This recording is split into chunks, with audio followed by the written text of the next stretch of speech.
exactly. So the idea that Judgment Day is the final act, right? So you have an angel who's rolling up the sky, right? Here's the sun. And so the angel's rolling up the sky because if the show's over, we can begin putting the stage props away. That this reality around us was nothing more than an illusion. And so it's like an over-eager janitor at a theatrical performance, right? You've seen cheap productions before with the last act of Julius Caesar, right? The janitor's already on the stage because he wants to go home early. The angel is doing exactly the same thing, rolling up those props, which in fact make up the reality around us. My favorite part of this is what Giotto imagines underneath this visual illusion, which is the Christmas wrapping paper that you have right here, right? Representing timelessness and spacelessness and what have you. It's a very Shakespearean idea, right? Life is but a stage, and here the stage props are in fact coming down. Right? Okay, so let's begin with the actual narrative part of the whole thing. I mentioned the life of the Virgin Mary, life of Jesus Christ. Okay? Now, if you're not familiar with the actual story of the Virgin Mary, that's because it's not in the Bible. Okay? In the 13th century, there was a text published that was called the Golden Legend, which actually accounts for the stories of all the various saints in the Catholic faith. So if any of you guys are into what we call hagiography, the actual study of saints, you're particularly devoted to St. Anthony, who time and time again has helped you find things, right? You're particularly devoted to St. Christopher, the patron saint of travel, right? You can find the stories of these saints in this book called the Golden Legend, which also recounts the life of the Virgin Mary. And the story is that the Virgin Mary's parents, her father was named Joachim, and the Virgin Mary's mother was named? Anyone? Anne, right, as in Anna. Right? And the two of them were very, very old and were without child. This is the story. Right? And in the Judeo faith, the belief was that if God withheld a child from you, he must have been punishing you for some sort of sin that you committed. And so week after week, for his entire adult life, Joachim, right, you can recognize him because he has a halo, he's Saint Joachim, would go to temple, would offer sacrifice, but week after week, of course, God would not accept that sacrifice because he remained childless. So what you're looking at here is the expulsion of Joachim. This particular time, after years of attempting to offer sacrifice, the priest in the temple says, basta, enough. It's obviously not working. So he actually escorts Joachim off of the premises, right? We know Joachim is old because he's got white hair. You see that? It's a very simple motif, but a very effective one.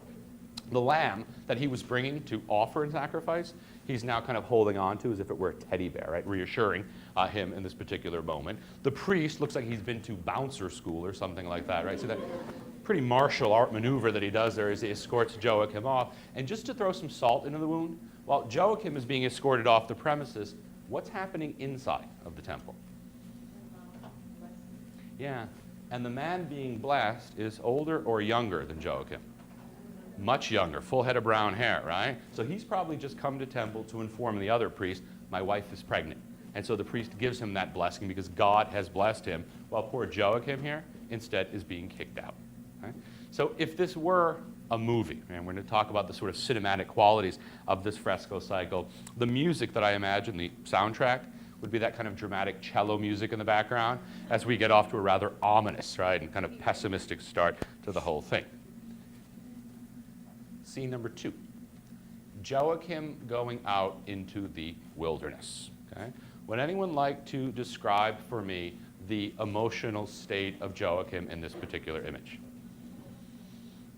Sad, sorrow. The expression I like to use, down in the dumps, right? I always imagine if there were empty aluminum cans on the ground here, Joachim would be kicking those cans as he walked along, right? We know he's sad because his head is down. We know he's sad. Again, the next time you are particularly sad or crying or what have you, look at yourselves in the mirror. We all do this. We all embrace ourselves the way he is. We have a tendency to kind of cover up our midsection, which is exactly what he's doing. Here's Fido, yelping away because his master has come back, but Joachim's eyes look straight past the dog. He's oblivious to its celebrations, right? And if you're still not getting it, Giotto sticks in these two figures, shepherds or what have you, and how do they communicate to us the peculiar state of Joachim? Yeah, look at those eyes. right? The expression that we use is shooting a look at someone. It's nonverbal communication. So you guys are sitting here, oh, it's going to be a really boring lecture. You see your friend across the room, you kind of look at them out of the corner and say, oh, here we go again, right? And this tells us, and again, it's a visual medium. It tells us, almost in words, right? Almost as if it were a verbal type of communication, what the emotional state is, right? Now, if you guys are reading the life of the Virgin Mary and you're writing the screenplay, so we can put it on the big screen, the way I always imagine this is right now at the bottom of the screen, you would see the words, meanwhile, comma, back in Nazareth, right? Because there's another protagonist to this story, and her name is St. Anne. Okay, so while her hubby is out in the countryside taking care of business, she is instead at home. Right? Since Roman times, virtuous women, while awaiting the return of their husbands, would spin yarn. Don't ask me why, but that's how they always describe it. If you guys want to know what the interior of a 14th century home looked like, there you go. Right? Their lives were much less cluttered than ours are today. So what you have is a bed. Okay? It's always raised up from the ground. Remember the bedspread. We're going to see this again a little bit later on. You have a bench. Okay? You have a cassone, right, what you guys would call a hope chest. When women got married, they would put their belongings into this chest and take it to their husband's home. And as she was spinning yarn virtuously, something has popped into her window. And what is that something? An angel. And the angel has not a gift, well, it is a gift, I guess symbolically, a message. The angel announces to St. Anne that God has rewarded her with a child. So the subject of the scene? When an angel announces, we call it an annunciation. This is the annunciation to St. Anne. Okay? Now this is what the story of the Virgin Mary tells us, right? And I could just click down, move on to the next image. But Giotto brings this religious story down to a human level by also introducing another figure. Now, we're not sure who she is or what she's supposed to be doing there, but she's also spinning yarn. Her body language, though, tells us what she's actually doing. She's stopped mid-gesture, and her head leans over ever so slightly, and her eyes turn towards the door, because what is she doing? She's eavesdropping. She knows Anne is in there alone. So who the hell is she talking to, right? Kind of thing. And it's kind of a commentary on human nature. We're curious. We're nosy. We like gossip. We like other people's business. So he puts this figure in, almost bringing it to, how should I put this? Almost a vulgar, let's say, and I mean that in a positive way, type of level. It's no longer the Annunciation to the mother of the Virgin Mary. It instead is a very common scene where one woman is eavesdropping on another. Okay? Now, Joachim is not down and out, because he finally picks himself up and he decides to hell with it. If I can't offer my sacrifice in the temple, I'll offer my own sacrifice out here in the wilderness. He constructs his own sacrificial altar. Remember that little lamb that he was clinging to in that first scene? Look what's become of it there, right? Just the skeleton now has been burnt in offering. Was Joachim's offering accepted by God? How do we know that? It's very rare to see God the Father depicted in that kind of Santa Claus stereotype that we imagine, right? The long beard and what have you. In the Middle Ages, instead, what you normally get is just the hand, right? Symbolizing God. And so the sacrifice was, in fact, accepted. And then that very night, in a dream, an angel appears to Joachim and informs him as well that he is going to have a child. Okay? So you guys are the screenwriters. You're reading the life of the Virgin Mary. You're trying to turn it into a motion picture. And this is the moment that every Hollywood director dreams of. You got Joachim out in the countryside. You got St. Anne back in the city. These are the days before cell phones. So they can't text each other to share the good news, right? Dear Joachim, I'm pregnant, right? Sort of thing. They need to communicate, right, in the first person. They need to see each other. So the scenario, of course, is that Joachim would start running in from the countryside. Anne would start running out towards the countryside. They would meet each other, according to the story, at the Golden Gate of Jerusalem. And what would be the logical gesture for a married couple waiting their entire collective life for a child be when they're sharing the news with each other? They would hug and kiss, right? And that's exactly what Giotto shows them doing. This is one of the most celebrated scenes of the Scrovegni Chapel, the so-called meeting at the Golden Gate. So can you guys imagine, that chariots of fire music in the background, the slow-mo running as they come, and here they are slamming into each other. They embrace rather sensually here, right? And then they engage in a kiss. It is probably the first or earliest celebrated kiss scene in Western art. Any of you guys who have that Klimt kiss poster on your walls, or the Picasso kiss, or the Correggio kiss, it's all based on the Giotto kiss. This is the first ever, right? But there's more to it than just the sort of extraordinary quality of two religious figures kissing. Notice how their bodies combine into a single volume. You have Joachim's body here, Anne's body there. Their faces become one face, his right eye, her left eye. Their mouth, right? So his nose kind of forming her nose as well. And so the idea that there's a poetic meaning behind this, because what is the meaning of procreation, if not the fact that two people become one person, right? This is pretty deep stuff, especially considering the time period that we're discussing right now.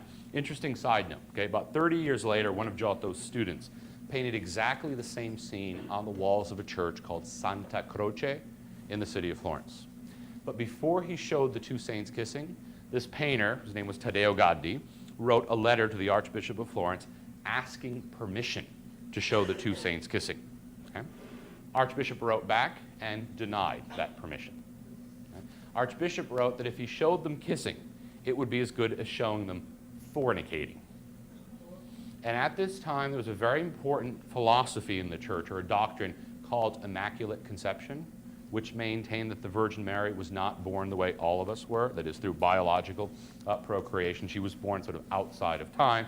And the Archbishop wrote in this letter, which we still have, by the way, in Florence, that if the artist showed them kissing, people might argue that reproductive fluids were passed through the mouths of the two saints. I know, first of all, it's disgusting. Second of all, it's just weird, right? But that's how serious they were about these religious dogma. Now, I don't have an image of it, unfortunately, with me, but in that second version of this, after permission was denied, this painter, instead of showing them hugging and kissing, has the two of them kind of engaged in this weird kind of wrestling maneuver where they're rubbing each other's forearms in celebration of this rather joyous moment, right? Why does Giotto get away with it then? If his student had his permission denied, how come 30 years earlier Giotto could get away with painting these two figures in this particular way? Brava. Because one, he didn't ask, and it's easier to be forgiven after the fact. Two, I think because you kind of forget that this is a religious story, don't you? It seems just like a regular story of just regular people. And so, well, of course they'd be hugging and kissing, right? The more formal the representation, the more likely that something like this would seem inappropriate, okay? All right, let's look over here. The ladies that you see standing inside the gate, what is their emotional state in this image?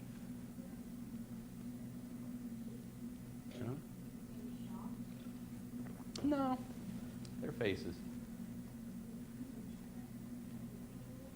They're kind of giggling. They're kind of bubbly over there on the left-hand side, right? One, either because they're looking at two senior citizens making out in the street. Two, because they probably know their saga, right? They've been waiting their whole lives. Now they know that they're going to have a child. And so there is joy in Mudville this day, right? As they see this particular celebration. Now, again, to you, it might not seem that important.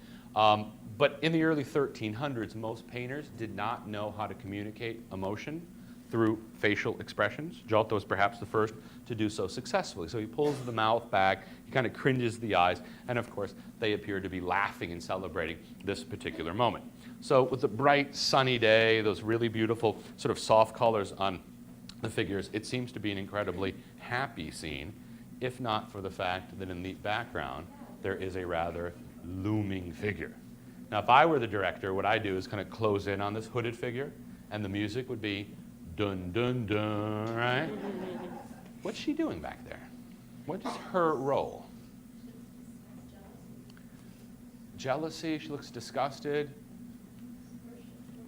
Exactly, bravissima. Foreshadowing. All right? In other words, as happy as the story is going to get, and it's going to become nothing less than ecstatic at certain points, the story is a tragedy. It will end with a guy hanging on a cross, right? We're talking about the Passion of Jesus Christ. So this dark figure in the background is a foreshadowing element, technically, that in fact we're talking not about a joyous type of story, but instead about a tragedy. Right? My nickname for Giotto is the Alfred Hitchcock of the 14th century. Right? And Hitchcock does exactly the same